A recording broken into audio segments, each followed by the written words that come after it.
Hey, Grania! Hi, Nadine. How are you?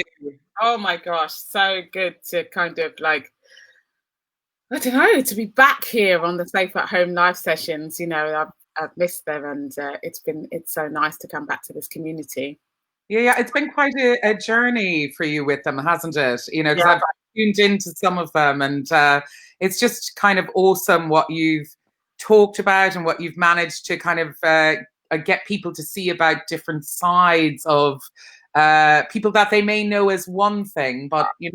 so much more. So it's wonderful. Yeah, really well done. No, thank you, thank you. It's great, and it's great to have you kind of take over today. Like, oh my God. Forward to it. We're going to have a lot of fun, and hopefully, yeah, a lot of laughs, a lot Yeah. of love, the whole thing. So how did we were talking, weren't we? We were talking, and we think that we actually met via Morley College. I think that was it. I had a friend who I had when I was kind of exploring going into opera. I had a friend, Michelle Cressida, who did Morley. We had done Birkbeck together, and then Yeah. we did. She did Morley, Yeah. and I came along to see one of your productions that Yeah. Michelle was in. And there was Michelle, there was yourself, Yes. Rhonda Brown. I remember. Oh, And you I were love those two as singers. I have to say, like yeah, Michelle Cressida and Rhonda Brown as voices. yeah, I have to say, I loved their voices. phenomenal. Yeah, They just had these phenomenal depths to their voice, and I always remember, especially Rhonda Brown. She had the breath of a saint. I mean, it just went on for ages. Her breath control was just out of this world. yeah, I always remember that. Do you know what I mean? yeah. It's so Yeah, yeah, I think it was just through that we kind of kept being in each other's periphery as things happen. yeah, It's kind of the universal energy, isn't it? That yeah, you kind of orbit people, and then I think it's really in the last couple of years that we've kind of got to know each other quite well. yeah, exactly. So yeah. So It's 9:01, so I'm going to start because I'll be, I have to do my 9:01. yeah. So we have as a guest interviewer today rather than a guest, held by the Observer as a voice with rich dramatic potential. Grainne Gillis is an Irish-American opera singer, actress, and voice-over artist. She read music at University College Cork and graduated from the Bristol Old Vic Theatre School. Grainne also wrote and presented a show on female composers to great acclaim and is a prolific blogger for the HuffPost UK and the Irish Times. Good morning, Stephanie. Lovely to see you. Hi, Stephanie. Oh, so Nadine, yes, thank you so much for having me as the guest interviewer on the Safe at Home sessions, and welcome everyone that's joining in. I'm really excited to read your comments throughout this. So, but I'm going to get really right stuck in there, Nadine. So we were talking. We were talking before about how we met, and obviously I have seen your route from what is essentially community college in a way to the Royal Opera House stage last week, which I was so honored to be there to witness that. And in a lot of interviews, you've talked about your previous career in the financial sector in the city. But I first became aware of you, I think, when someone talked to me about you starting at the City Lit and doing a course there. And you seem to go from like the City Lit to Morley College to the Associated Studios. And I just wanted to ask, was it a deliberate decision to not go the conservatoire route, and how that all came about? Oh, wow. That's such a big question, Grainne, and one that I've only ever told part of, really, because, where do I start? Well, mostly, to answer your question directly, it wasn't a route of choice. I did audition for all the conservatoires, but didn't get into any of them. and I auditioned for the conservatoires because I wanted to learn. I had this great capacity to want to be an opera singer. And I just thought, and I'd never been to university ever. So, and so I thought, well, I can sing, and people have always, when I've been singing garage and drum and bass, they'd always say, "Oh, Nadine, could you sound a little less like opera?" And I'm like, "What do you mean?" But what I realised was that I had this affinity for this purity of sound at that time, and kind of the spiritual side of it, which was kind of the, like hymns and stuff like that. Yeah. And I auditioned for all of the conservatoires, and unfortunately was not able to get in. Now, on reflection, part of it, I think, is because of what was going in our social systemic system, and what has come up recently, which is the BLM. But I think part of it is also the fact that I had another thing. I come into very many categories when we're talking about intersectionality. Yeah, absolutely. My intersectionalities will keep revealing themselves as we go along. Do you know what I mean? It's like the layers of an onion, isn't it? Being peeled away. Yeah, it is. Yeah. but I think the biggest, and one of the biggest reasons what went against me, Grainne, was my age. Unbeknownst to most people, I am 46 years of age. Yay! And I didn't officially start training or anything as an opera singer until I was 35. So at that time I was 33, and I was wanting to get into conservatoire, and as you know, I went to this teacher, and she said, "You'll never be an opera singer. Go and sing jazz." Wow, I read about that and heard about that, and that's that's quite a statement to give to someone, isn't it? But clearly it worked. Yeah. So in a way, she gave you a gift, right? Because she gave me such an amazing gift, because what I also remember I was walking out the door, she just whispered into my ear, "But I could be wrong." Wow. So at the time, I didn't hear that. I didn't hear it because I was so distressed. And I remember standing at the bus stop outside of her. She's very famous, and she's got books and everything. But I was standing out her at the bus stop outside her house, and I was like, "Well, what am I going to do?" My dream. I thought this was where the universe was sending me, and so that's when I ended up at rock school. And I ended up at rock school, and I made this band called Is It You? I composed, I wrote the whole album. We've got a whole album called Fish online. And I kind of feel like we should have a break to listen to some of this, but maybe not today, but definitely do a show where we get to listen to you as a rock singer. So And I would have a night at the Sound Club in Leicester Square, and we used to run this night, and it used to be called Is It You Presents, and we would bring on all these household name bands and stuff, and then we would headline the night and play our stuff, and and I think at the end of that year, I just realized, oh my gosh, if I can do all of that and be like this producer and songwriter and make an album and form a band, what makes them think I can't be an opera singer? Yes. Yeah. There you go. So, and I wanted to touch on the fact that you've often said, that you're from Brixton. You're very proud of being from Brixton, which is absolutely a great area. I, like, as someone that was growing up in Ireland and very interested in politics and the whole scene in the UK during the 1970s and 1980s, which obviously lots of miscarriages of justice is what Irish people know it for, and a similar thing going on in the Black community here.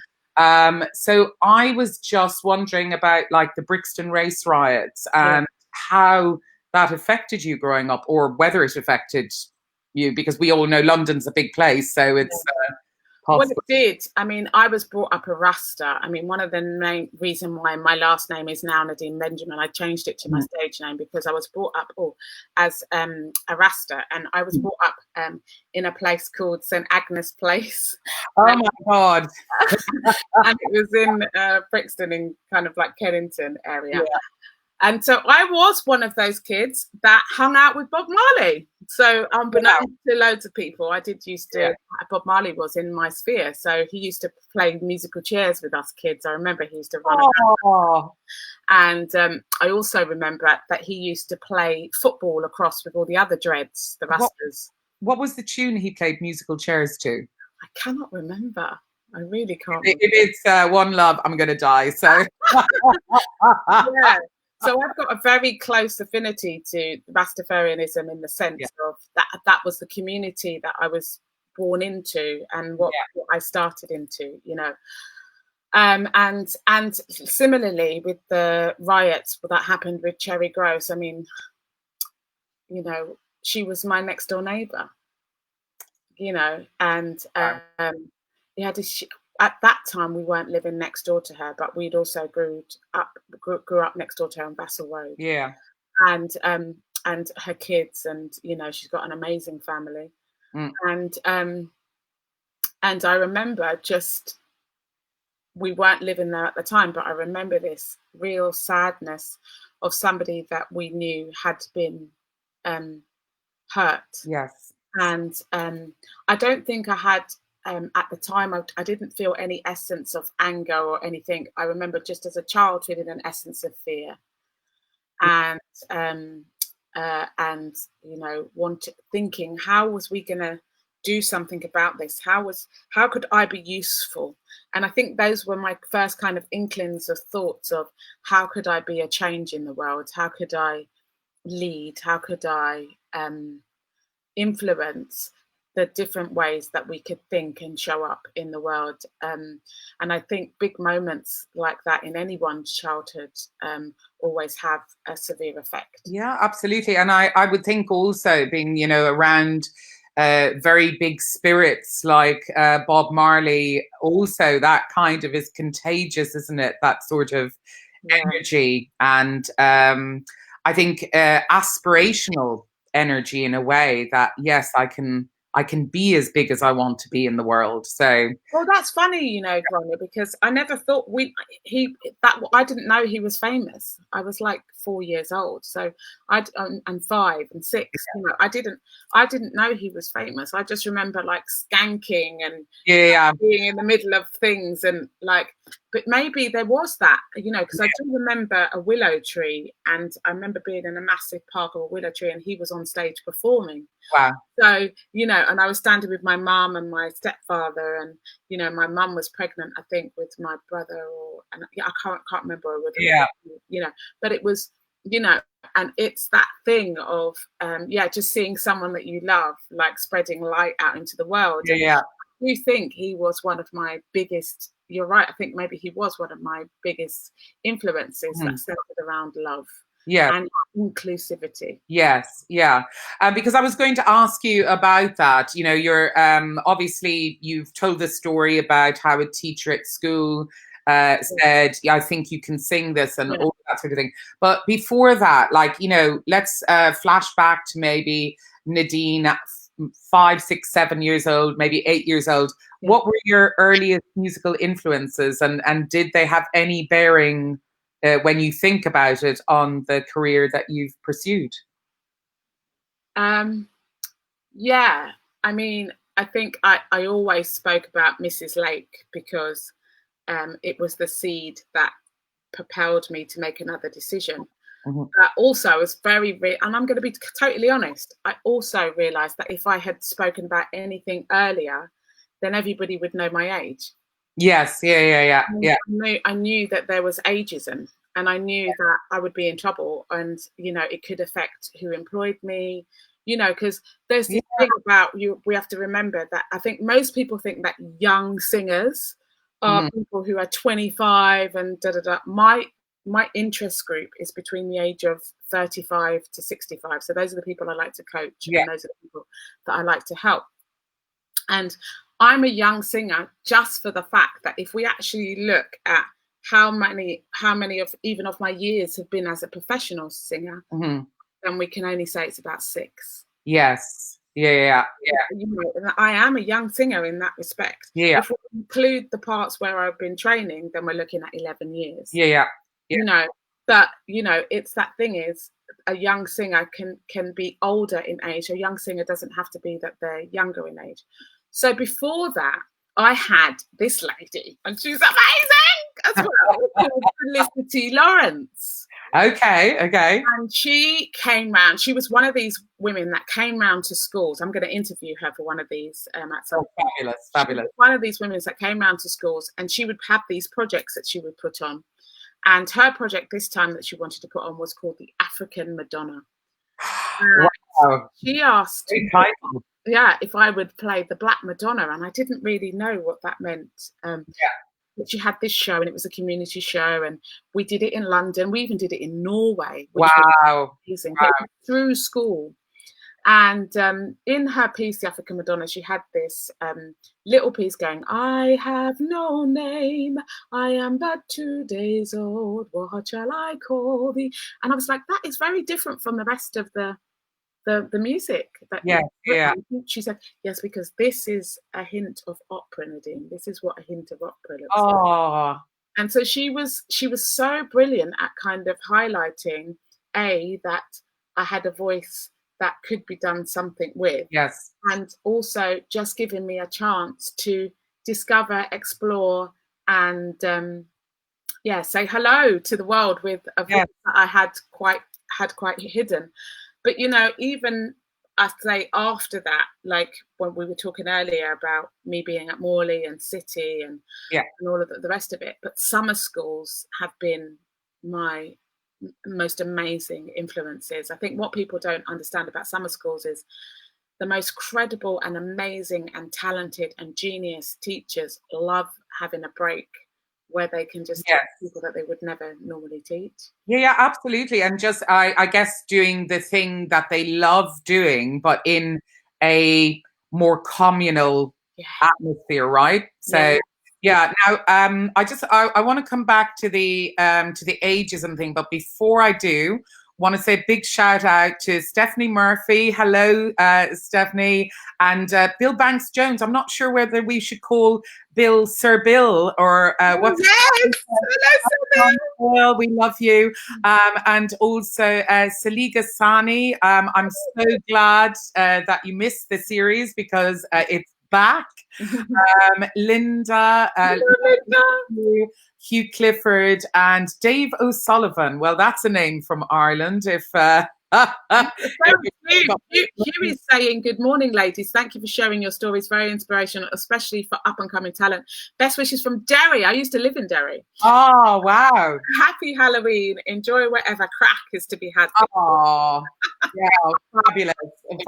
Well, speaking of, let's go back to the ageism thing because I know you spoke out about this in an interview, which was quite an interesting comment at the time. It was something the forgotten age group of people in their 30s and 40s. Yeah. What you said at the time for Classical Music magazine. Yeah. I was just thinking when you were talking there, I was watching some of these wonderful live streams from the Met, and they did a La Boheme with Jose Carreras.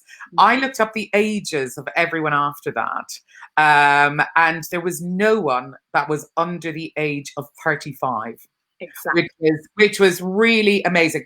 The Mimi, who was the wonderful Teresa Stratus, was I mean she's an incredible Mimi. She was 44 when she did it, and Renata Scotto was 48. Yes. And I think Jose Carreras was kind of pushing 40 at that time, and a few of the younger singers were on that 35-year-old spectrum. So I just wonder, going to the ageism thing, what do you think that the industry, I mean, this may be a loaded question, but do you think that the industry is missing out from, being ageist, or what are your thoughts on that? I think what's missing, and, you know, because I'm now a culprit of it, you know, we've just been talking about me being a young singer in the terms of young singer for the time I've been here. Yeah. And there's no place for me to specialize in what I want to specialize in. Because nobody will take me on to do the thing that I'm going to be great at, which is to sing Verdi, you know. So it's this thing of there's no space for me.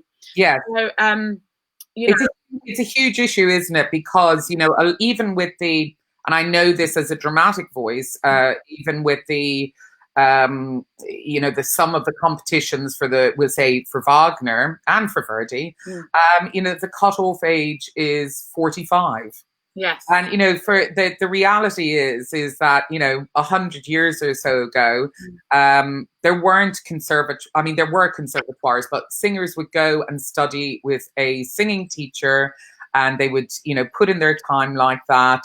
And it's a different trajectory as well. You know, we are living in an age where there's a lot of distraction, and people have bills to pay and rent to pay, and that's the reality. So, yeah. Well, I know I spoke to you a year ago about Everybody Can. Yeah.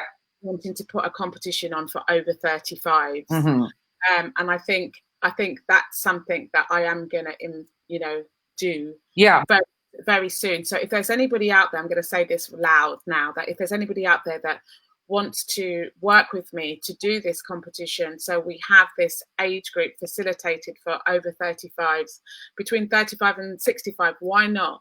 Let's have a competition, a vocal opera competition that just does that. And then we can have other things that sprout out of it. I would love to work with and co-construct and collaborate. I've been saying this for about a year now, and it was going to happen, and then Corona and all the rest of it. But actually now I think, you know, since we are doing loads of things online, let's do it online. Let's videos come in. Let's get it done. Whoever wants to support that, I would be really happy to work with. Well, I think a really great, one of the great things that I had the experience of doing during lockdown was actually being a judge and giving a prize on the Voices of South Africa competition. And I did give a prize specifically for the over 35s, because it's, you know, I think there's so much, well, there was clearly so much talent in this particular competition, but definitely, you know, the age groups that were kind of under 35 were very well catered for. But let's do it. You and I be the founders of that. And then whoever else wants to join us, let's do it, because I think it's really important. I think it's absolutely. And I think with you know, I don't know what you think, Nadine, about the coronavirus pandemic, but I think in lots of ways, you know, along age, race, gender, the whole lot, it's kind of been a catalyst for contemplation and potentially change. What are your thoughts on it? Well, I think Corona for me was which I called safe at home. You know, this. You know, I think that didn't really. What's the word? I didn't really feel like that had any direct effect on my life. We think that I had it at the end of February. Gosh. So I was housebound anyway. And I was doing this surrounded by community that I loved, you know. So, but I tell you what, Grainne, when Black Lives Matter happened, my life shattered it felt like a million pieces. And then I got really ill, which is why I came off Facebook, and I've been on chemotherapy for the last 3 months. I haven't got cancer, but this is the only way that they could deal with the thing that I was dealing with, and I still have another 3 months of it. But what's happened now is I've been able to heal myself with the tools as a coach that I am, with my own tools, you know. And I think what BLM did for me was, what it also did was split me. You know, we were speaking earlier about intersectionality. You know, I'm Black, I'm a woman, I'm LGBT, I'm a recovering alcoholic, so I'm in recovery. I'm 20 years sober. You know, I'm from a very working class, or what some people deem underclass background. You know, I'm I'm disabled, so I've got severe dyspraxia. And so what I was getting up every morning and seeing all my differences, because that's what this stuff does. It kind of makes you separate from society. That's what it's there for. It's there to separate us and make us feel other, you know. Yes, yeah. I really felt that, and I think my body, anything that my body was holding, just attacked my body. Yes. And so now that I've come through and I'm in the middle of this thing, and I've been able to go out and perform on the Royal Opera House stage, and you know what it did for me? It made me reclaim my humanness, because I think what it was doing was calling for me to buy into the lie, which I think is under the foundation of all this stuff, which is dehumanization. Yes. And so I realized that, if I look across at you just as another human being, as another soul, then what are our differences? And for me, there are none. And so I just believe that we are different models, and every different model has a different function, just like our gifts have a different function. And that if I'm to be in this world now, I need to be in it in a way from humankind, from my humanity. And that when I'm in my world serving my community in my art, that I'm looking at my art being a form of spiritual sacred practice.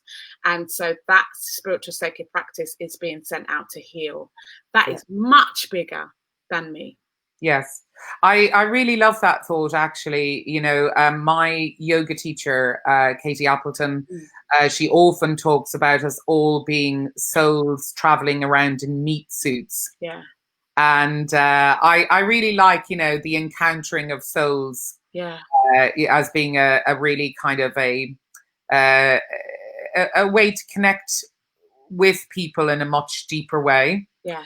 I think that's important, while acknowledging, at the same time, that we need to change the system, and to make it a level playing field for everyone. I think that's quite important. So now, you mentioned with Hugh that you had spent some time in Derry, which is fantastic.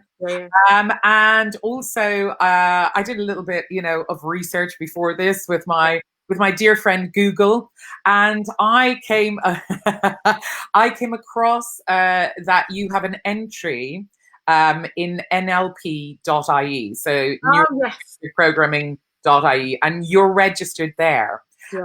So can you talk to us a little bit about that and how that came about as well? So neuro-linguistic programming is neuro, the brain, linguistic, how we speak to the brain, and programming is all the setups that we have of the different programs that we run throughout our brain every day. And when I was 26, when I'd just become sober, sober then for the first time, because I had a relapse after the first year. And I think I was 25 even. Oh my God. Wow. Something like that. Yeah. And I just become sober. And my mum sent me a book called Unlimited Power by Tony Robbins. And inside this book called Unlimited Power by Tony Robbins was all these strategies about how you could change your brain. And I was just like, I was a sponge. And I was really fighting. I was fighting for my life at that time, in order to gain any sense of new ways of thinking, because I had been brought up in a way, in lack, I suppose, about, and society had set something about where I was from and everything. And I was just looking for new ways. And so my partner, she was Irish at the time, and we had moved to Ireland. And I found the Irish Institute of Nlp, and it was Brian Colbert and his wife Teresa Colbert who run it, and they just completely changed my way of thinking with this practice of NLP. And so I started off as a practitioner, and then a master practitioner, and then I did a diploma, and now I'm a mind coach in it. Wow. Which then led me to certified high performance coaching, which then led me to Byron Katie, Brendan Burchard, Lisa Nichols, and I've done all their retreats and everything. And I think, I think if you want to change your life, you have to be willing to change, and not only do you have to be willing to change your actions, you have to be willing to change your mind. Yes. So I am completely obsessed with neuroscience and how we think and our thought processes. And and I think what's wonderful observing it, even about, how you're talking about it right now, what's very clear coming across to me, and I'm sure to everyone out there that is watching this, is that it seems to me that a part of your character is that whatever you do, you go for it, like absolutely full on, and, headlong in. Yes.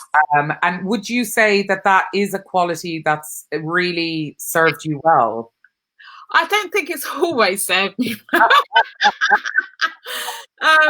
But I also think it's a quality. I don't know if anybody else is severely disabled with dyspraxia, but I am, and it affects all my executive functions.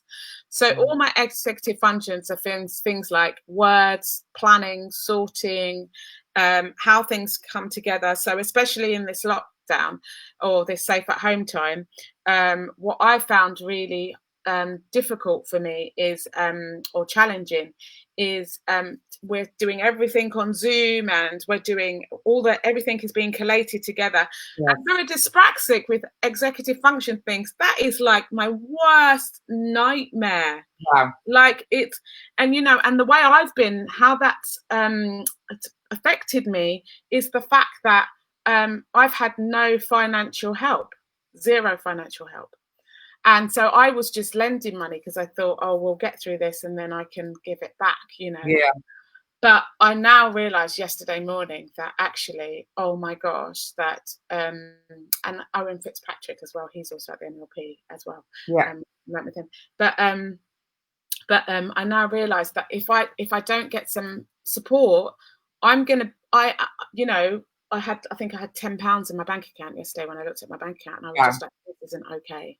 Yes. No. Anybody else who's out there, yeah, I want to help them to wake up as well. So I literally phoned up someone who I know who deals with people with disabilities, and I hadn't thought of calling her because she's my friend, you know. Yeah.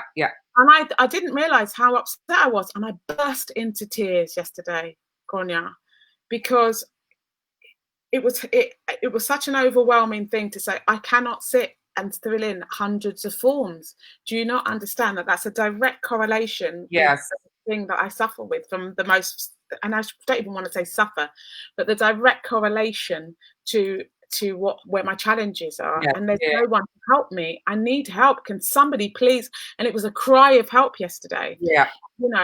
And so she's going to start helping me fill in some forms. The money might take 8 weeks to get here, but at least I know that there'll be something coming. Absolutely.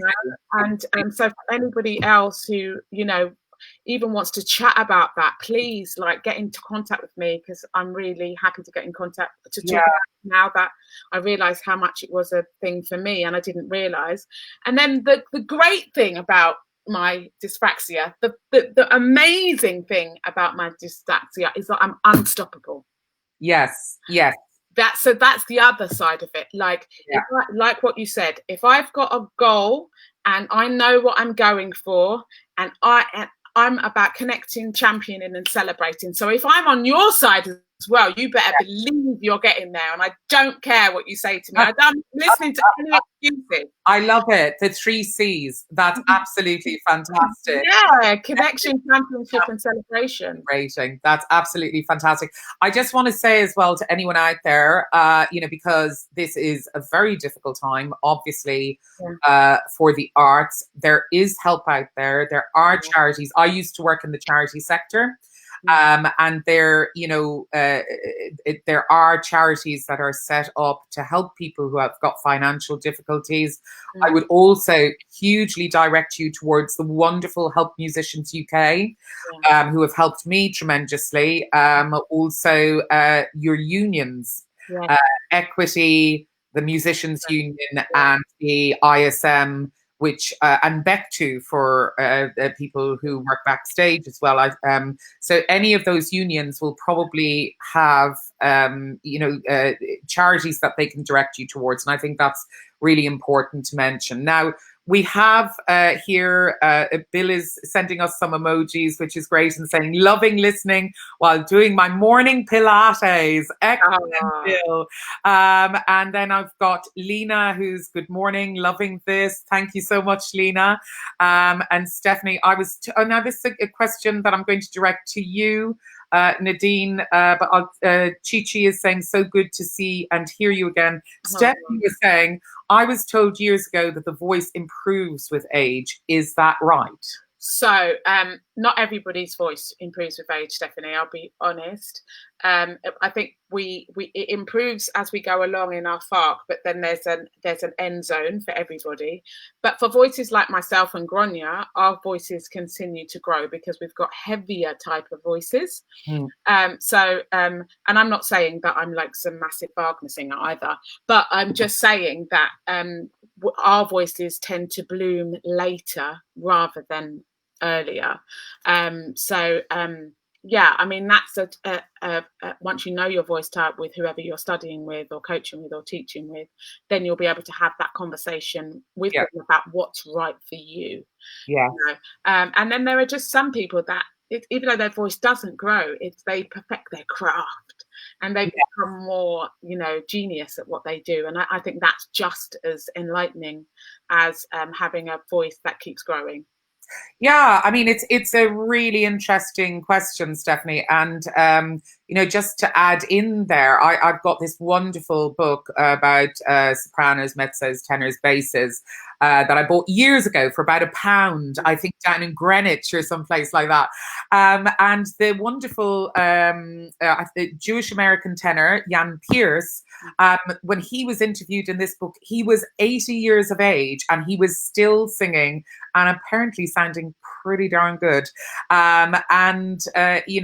You get then on the other side, I think what you're talking about more, Nadine, is are people like, we'll say, Judi Dench with Send in the Clowns, which is a masterclass in how to deliver a song. But I would also direct people to the wonderful Elaine Stritch. And when I first came to London, I was so lucky to see Elaine Stritch live in concert, and real masterclasses on that it's not just all about the voice, it's also about the whole package, right? Would you agree with that, Nadine? I really do. I interviewed Nelly Middlejoy Kirk.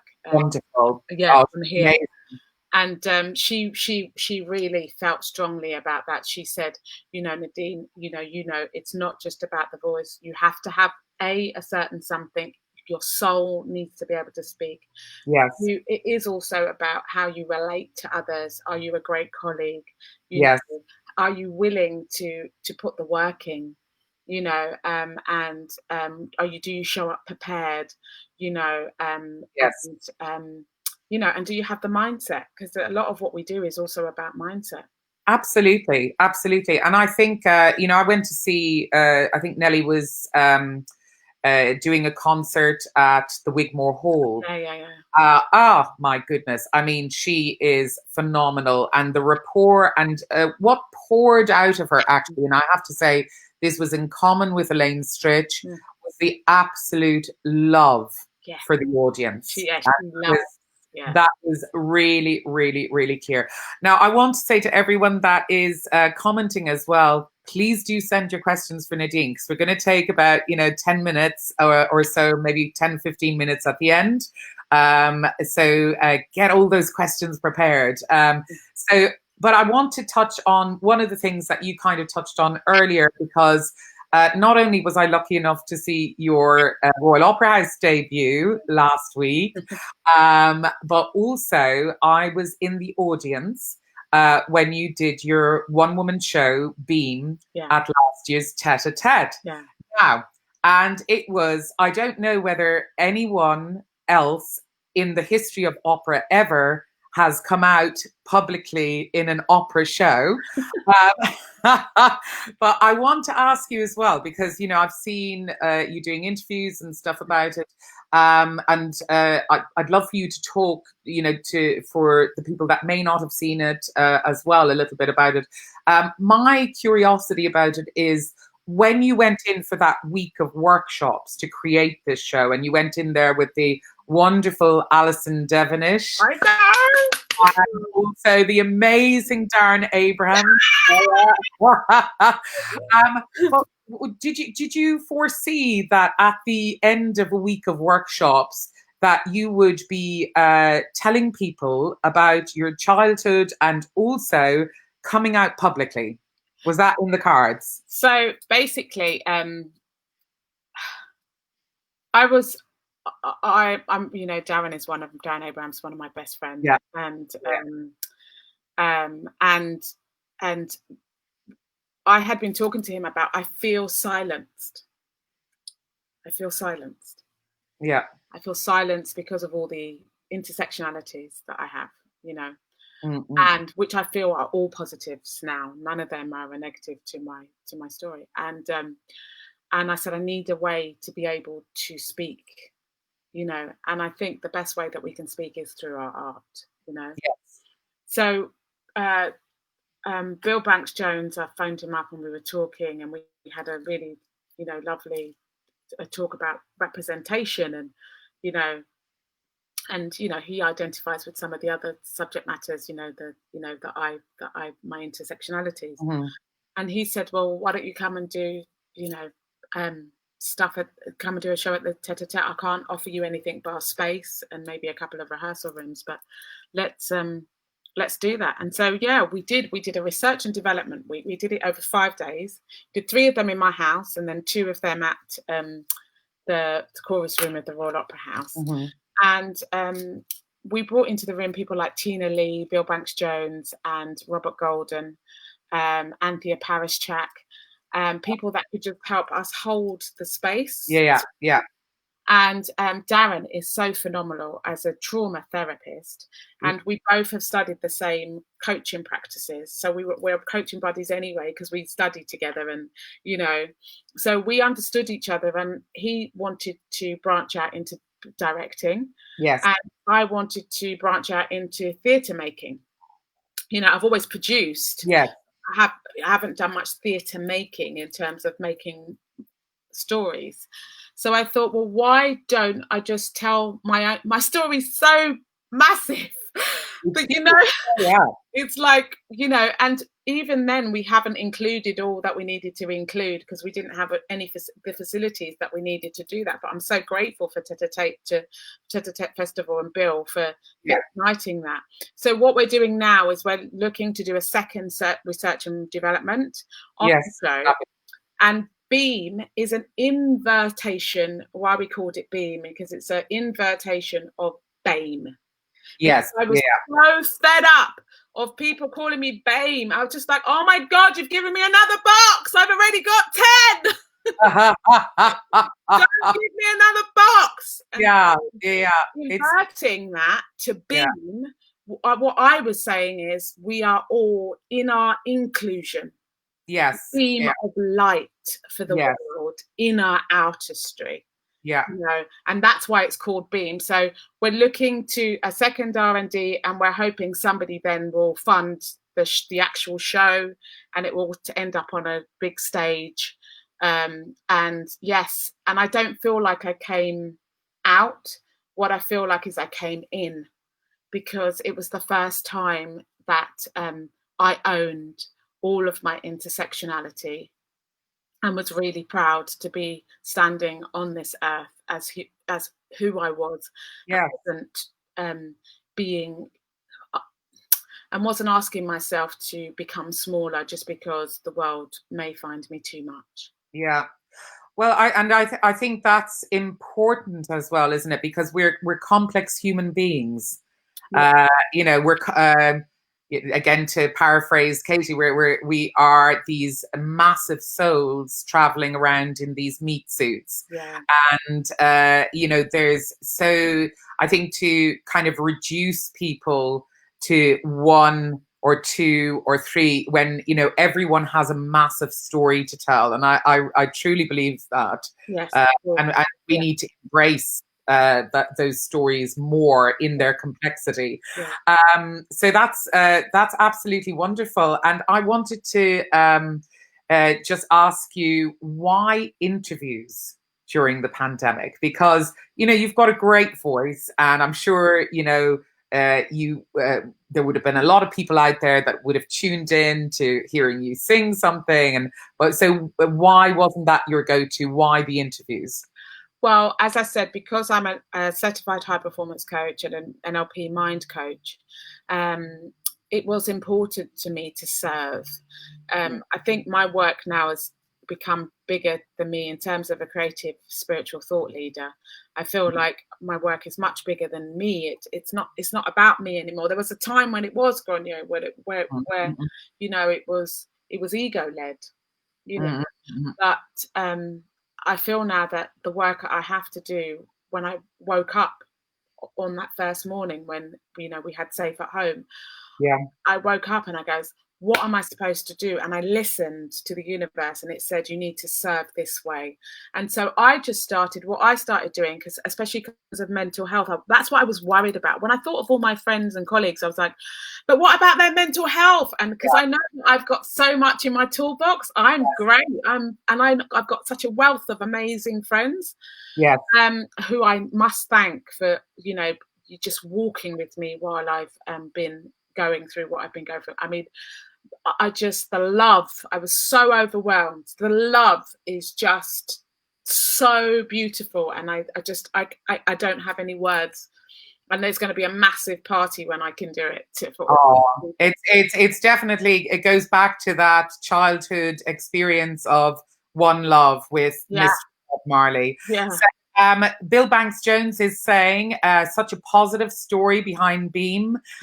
Marika, we love Marika, saying good morning. The lovely Teresa Carter-Young as well. It's such an amazing show. So great to see and hear you both. Hugh Clifford is saying, just to ask Nadine, an interesting question, Hugh, what her go-to piece of music or song is when she relaxes to other artists' work. Oh my gosh. So for me, I love all types of music, to be honest with you. So I go to like pop, rock, soul, garage, drum and bass. But at the moment, there's a song by, oh my God, it's going to leave my head now. India RE, called I Am Light. And it's really speaking to my soul at the moment about just being the light in the world, for not just for yourself but everyone else as well. Oh, that's so beautiful. That's it. And again, that theme of light is coming through there, which is fantastic. So Kezia, hello, good morning. Nadine, you've so much energy. What fills your cup? What's non-negotiable in your daily routine?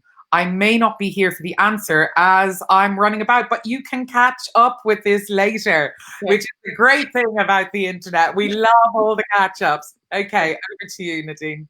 So the reason, what fills me up every morning. So before I got up at 6 a.m. this morning, because I knew that I had this at 8:40. So I got up at 6 a.m. and I read. So I fill my cup up. I'm not somebody who can exercise first. I'm somebody who needs to fills their mind up first.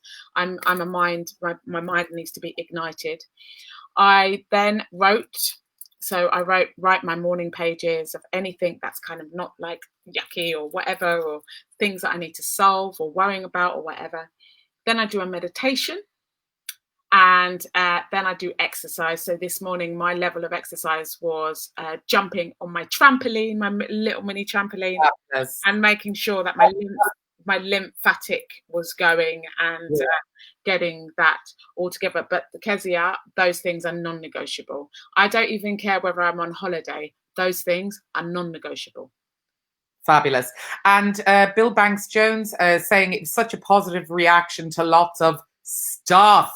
Yeah. Cannot wait to see the future live. Neither can we, Bill.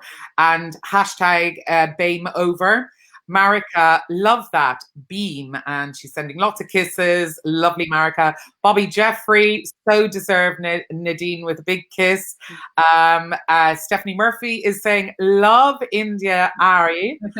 And Hugh Clifford is, thank you for the answer. Must check out that song, ladies. So this is all fantastic. And I would love to ask you, because we've got a few minutes to ask, where do you see the industry going? And, maybe a bit of advice to singers from all backgrounds and some future projects. Obviously, Beam is going to be one of those. So, or Beam 2.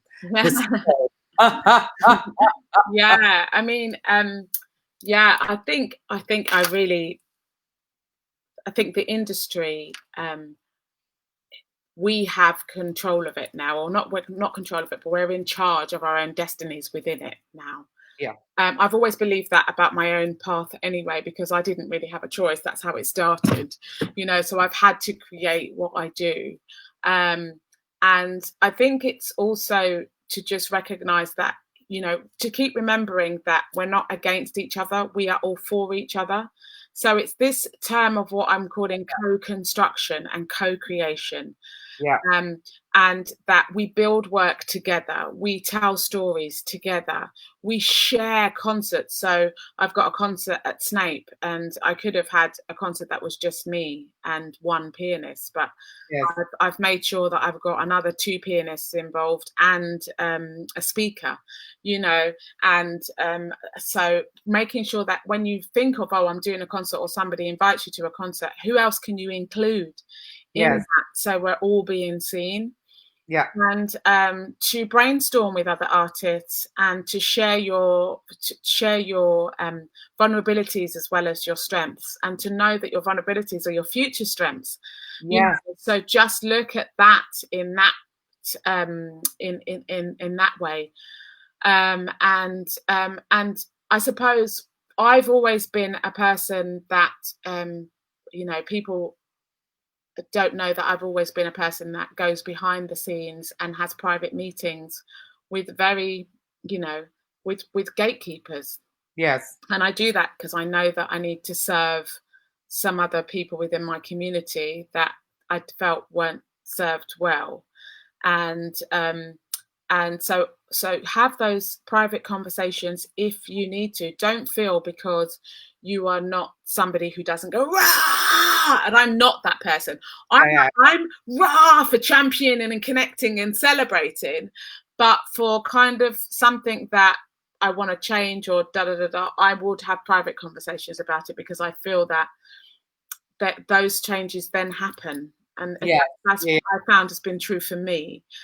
These are my experiences. I can't speak for everybody else, but if they support somebody else, and just whether you're being paid. I mean, I'm doing some concerts, and some of them I'm not being paid for, but I'm an artist. Yes. So, and I know that I've got to turn up for my artistry. I've got to show up. Yes. And from that, I might get something else. Yes, absolutely. So it's all just show up. Yes. Show up. Be a member of humanity with your craft. Like, show up. Yes. It's really, really, really, really important. I love that. I love the thing about co-creation, because we are all in this same kind of situation together. And I was thinking about this the other day, that, of everyone alive in the world today, we're all experiencing a very similar experience, which in a way, beyond the restrictions and everything, is something that unites us very deeply. And also the showing up. I just want to give a very quick shout out in terms of showing up. I'm going to be down at Parliament Square later today. So doing the Let Music Live. I know that there are a lot of people disappointed that, maybe they're vulnerable and can't make it. But I'm one of them. I know, but we will be there, and we will be singing for the Parliament protest for everyone. Yeah. So just to go back to the questions, we've got Janet Hay Hello, Janet. Hi, Nadine. I agree with you so much about the dratted boxes. It was great to meet and hear you at the Great Ames Summer School. I have greatly enjoyed following your flourishing career, but there's so much more to you than your singing. Thanks for your inspiration and sharing so much with us. And that's really a credit to you, Nadine, with the Safe at Home sessions as well, I would say. So Linda is saying, what's the inspiration behind One Moment, please? Oh, so Linda, I'm a composer. That's another thing. But you don't get the chance to do a lot of it when you become an opera singer, because it becomes, be all and end all of everything. But with the time that we've had, I did a collaboration with the wonderful conductor Carter Young. Oh my God, too many Michaels. Michael Carter Young. And he just sent me a track the first time, and we came up with another song.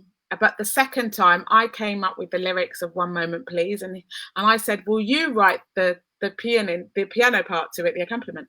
And so I suppose behind that is just two artists, again, like co-constructing and co-creating, and saying, let's do this, let's just do this. Yeah. Coming together and making something beautiful. But the thing is about a love, a woman that I was in love with, and you just want to say sorry to them, and so they understand, so you connect, and there's you want to say to them, oh, I just want you back, will you just not come back to me? And it just I don't know, it was just a story, one of the stories of my life, and I heard it in these words, and I just thought, why don't we do that? And so that's what it is, Linda. Fabulous. So Kezia is saying, ignite your mind, first love. Ignite your mind first. Yeah. Love that. And this is actually a great hashtag for your show, Nadine. Hashtag beam me up. I love it. All credit, Kezia, for that. So morning, you lovely ladies, sending big hugs and love. Big love back to you, Anthea. Yeah, this is a lovely woman. This woman has been very amazing in my life. Yeah. Amazing woman. A real light maker. Change maker, a light maker. She does this thing called coding. I've interviewed her in the sessions before. Please watch, get in contact with her. She's fantastic. Yeah. Danae is saying, amazing, Nadine, such important conversations, both in public and private. They are key. Thanks for being a beam of light in our industry. Inspirational chat, ladies. Marika is saying, absolutely. I'll be there showing up and singing for everyone at Parliament Square. To unite and rally for us. Yay, Marika. See you later. I'll be the one with the big Irish flag on my over my mouth. So Hugh Clifford, so many musicians keeping people's spirits up during this time for little or no reward. Big shout out to them, including our great Derry musicians. I totally agree. He's not a Derry musician, but my friend Jason O'Rourke, I know, has been doing that with live sessions as well online. Okay, so we're coming towards the end of the show in the last 3 minutes. I very quickly want to ask you, because we have a very important Irish festival tomorrow, Origins in Ireland, Samhain, otherwise known as Halloween. So Nadine, do you believe in the supernatural? Oh, well, do you know something, Grainne? When I was little, I used to see ghosts, and I am actually psychic. So I do have that ability. I call it my psychic belly. I don't know if I would name it as supernatural, but I know that there are powers out there that are bigger than us. And there are universal spiritual laws. I'm studying as a metaphysician. And that's about looking at the spiritual laws of the universe and of life, and looking at positivism. So if you want to call that supernatural, fair enough. But it's just, I believe in powers greater than ourselves. Fabulous. Now, Nadine, from this conversation, I want to ask you, what are the 3 things you want to leave people with? I think don't be ashamed to ask for help. You know, I've always said that, but I'm to walking my talk on that. You know, we have different places in life where we show up better than others, and for me, I realised how much my disability was really affecting me being able to get access to finances that I so need, and just don't be ashamed to say, look, can somebody sit with me? Can somebody talk with me? I really need some support. And or ask someone to do it for you, like ask someone to ask someone for you and to help get you in contact, because how I was feeling, not yesterday morning, but the morning before, is just there's no need for it. Yes. And I would say the other thing would be get honest with yourself and get honest with others. So if there's something that you think that you really want to do, or you want to stop, you want to give up something or a job that you've been doing, or there's someone that you love, or there's a family member that you're not talking to at the moment, please start talking to them. It's like, this is not the time to be rifting. Yeah. You know, it's like all of that stuff. If you can send people cards or just to say sorry or that you love them, like reach out, connect, get honest about how you feel about who you are, get honest about the life that you want to live, and start to live it. It's really, really, really important. And the third thing, oh my gosh, as you're serving back to your community, because I know that we're centered, a lot of this community is centered around that. Please remember that you do have to fill yourself up first. Great question that Kezia asked. I think it was Kezia that asked it. Yes. Yeah. You know, the pot cannot be. You can't keep giving from the pot if you are empty. It's just not possible. And you know, ways that I have filled up my cup is that, you know, Denaya Lenny is on here. Like, she's one of my most incredible friends. I speak to her most nearly every day. Yeah. You know what I mean? And we work things out. Rebecca Dale is another one, who's the Golden Age singer. You know, I speak to other artists every single day. And I have people who I bust myself with and who are in my corner and I'm in their corner. You know, I think it's really, really important that you fill up your cup, fill it up from a place of love. You, and for love of what you do, and for love of the universe. Just fill up. And when you're doing that, then you will see your life be about gratitude, be about what you did well, be about, you know, the people that you surround yourself with. There'll be no gossip or stuff. It will be just praise and celebration and congratulations. You'll be able to think of new projects that you never even thought that you could do. You know, be around the people that celebrate you. Be around the people that you love to celebrate. There's no time for anything other than that right now. We're all in this together. Let's be together as one. And as to quote Bob Marley, as Grainne keeps saying, one love. One love. Love. When you are treating somebody else right, you're also treating yourself right. When you're treating yourself right, you're also treating somebody else right. We are all connected. Yes. And Nadine, thank you so much for that. I think those are words of wisdom that everyone's going to cherish from this. Just very quickly to say, Stephanie Murphy is saying, you certainly kept it real. Thank you. Marika is saying, so true. Hugh Clifford is saying, take care, ladies. Have a lovely weekend. Take care, Hugh. It's been good to hear from Nadine and that you're both doing well. May you both have continued success. Marika is saying, so true. Self-care is imperative in order to shine and create the ripple effect. Danae is saying, thank you for sharing your abundant love, celebrating you. And there's multiple kisses after that. Nadine, thank you so much for putting your trust in me to interview you this morning. I've been so delighted to be here and to share publicly these conversations. Yes, thank you so much for setting up Safe at Home. I know that so many people have benefited from it. And I'm sure that Nadine is going to keep everyone tuned as to when the next Safe at Home session is going to be. So yes, they are going to come. They're coming back. So just know. But I think we're going to move to YouTube. But I'm not too sure. Maybe we'll stay on here and then we'll put them on YouTube afterwards. So I'm just talking about that at the moment. But again, it's one of the amazing things that, you know, I'm realizing. And that's the other thing, I suppose. We don't do any of this alone. I don't do any of what I do alone, you know. So it's about how we keep working together. Yeah. When I thank Grainne. Grainne is one of our major leaders in when we talk about being political. When we talk about somebody who's loud, politically, Grainne Gillis. And loud vocally. Yeah. You get what I mean? And I think that's, you know, it's about knowing which lane that you're in. And I think, Grainne, you serve that lane so beautifully. And your incredible voice and your incredible attitude, your incredible mind and your incredible energy and I have to say, I've never met somebody who is so disciplined. I love you're effective, and it's effective discipline. It's not just kind of like, oh, well, I'm doing this cause. It's very centered. It's very well thought out, and you stick by it. You're one of the most reliable people that I've ever met in my life, and you're on it like a carb on it.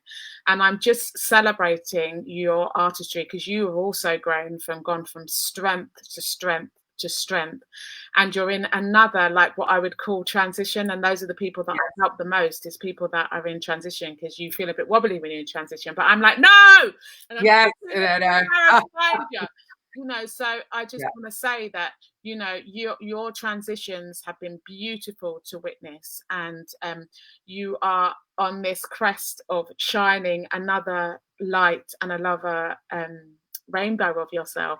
And I'm so excited for you. We love putting light out into the world, and we want our politics to be lighter and more joyous and more inclusive. And I think my thing is, you know, we're on the same trajectory, which is really lovely. We want people ultimately to see each other's humanity. So, you know, just very quickly, because I know that it would be such a pity to not mention this wonderful person who is your dear friend, Rebecca Louise Dell, saying, celebrating you. Lena Christmas, I could listen to you both all day. Thank you for your love and honesty. Another one of a great friend. She's amazing. Stephanie is saying bye. Marika is saying fantastic interview, ladies. Thank you so much for sharing. Linda, thank you so much. I can't wait for the next session. Neither can I. Lena is, you both shine bright. And Rebecca Louise Dale is going, yes. Yes. Yes is always a good point to finish on. Much love, Nadine. And we will see each other, you know, online or safely and socially distanced soon. Stay safe, everybody. Thank you so much. Bye-bye. Bye-bye.